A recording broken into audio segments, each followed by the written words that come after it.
আসসালামু আলাইকুম এভরিওয়ান, কেমন আছেন সবাই? আজকে তোমাদের সঙ্গে একটি দুপুরের লাঞ্চ থালি শেয়ার করতে চলেছি।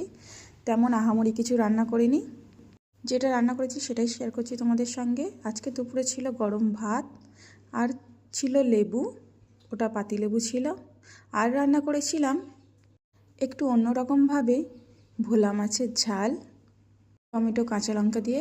এই রেসিপিটাও খুব তাড়াতাড়ি তোমাদের সঙ্গে শেয়ার করব। এই ভোলা মাছ খেতে কার কার ভালো লাগে একটু কমেন্ট করে জানিও তো প্লিজ। আর রান্না করেছিলাম দুপুরে পালং শাক, মূলো ও আলু দিয়ে চিংড়ি মাছের একটা মাখা মাখা তরকারি। এইটাই ছিল আজকের আমাদের দুপুরের খাবার। তো মেনুটা কেমন লাগলো অবশ্যই কমেন্ট করে জানাবে, আর ভিডিওটি ভালো লাগলে অবশ্যই একটি শেয়ার করে দেবে। ভিডিওটি যারা দেখলে সম্পূর্ণ তাদেরকে অসংখ্য ধন্যবাদ। টাটা।